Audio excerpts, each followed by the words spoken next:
Welcome back. We're talking about conflict in the workplace. Kristen Getzlaff is here with Inspired Life Wellness Clinic. And, this is something that I think we all have had to deal with. It's a little bit under the radar, but what about the passive-aggressive person in the workplace? Oh my gosh. Yeah, the coworker that... I got to jump in here. In 30 years, and more than 30 years in this business, I have dealt with more than my fair share of passive-aggressive managers that just, they don't want to deal with conflict. So what do? They kind of go doing an end run to get you to want to do what they want you to do, but they won't talk to you face to face. Right. How prevalent is that?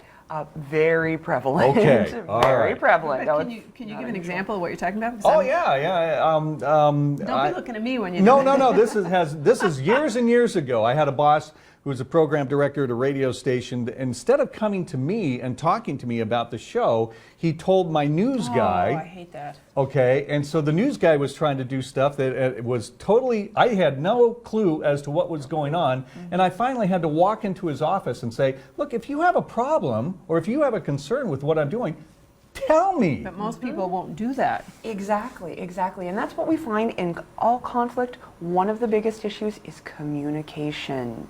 And so you have to stand up to the person, go in and say, this is what's going on. I recognize that you went to this person and this is what's going on. I don't appreciate it. What can we do to make this different? And you really have to manage it every single time it happens. Okay, you can't just let it go twice and then blow up. No, every single time. Okay. Well, how do you balance that? You know, if you're saying you have to address it every single time with what we've all heard, you got to pick your battles. And where's that? There is that too. You can't be consumed every single day with those little things. But if you're dealing with someone, like you said, a manager who really has a lot of control over your life and who has a lot of control over the business, that's an issue that needs to be fixed because the business isn't going to thrive. The business is going to lose good employees with that kind of behavior and things like that. So it's definitely something that has to be addressed. But it is your boss, so you have to be careful when you go in. If it is your boss, you have to be careful when you go in and say, don't say those things in front of others, or because that's common. Or I'm going to make some little offhand cutting remark about you in front of everybody else, and then I'm going to laugh. It's a joke. Yeah. But it's not funny. Not funny at all. The approach is all important, yeah. All important, yes. And because you can create more conflict by addressing the conflict. Boy, this just gets muddier and muddier, it seems like. It can. They do have power over you. They do, yes, they do.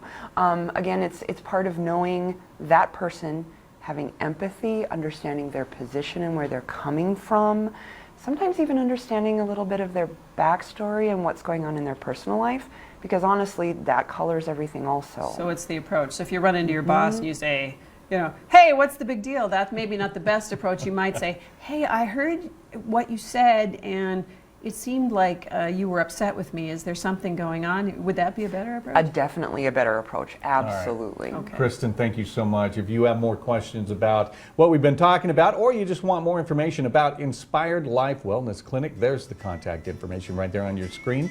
Thanks again, Kristen. Thank you both. We could go on and on and on. Yes, we could. That's right. When we come back, we're going to talk about contouring your face.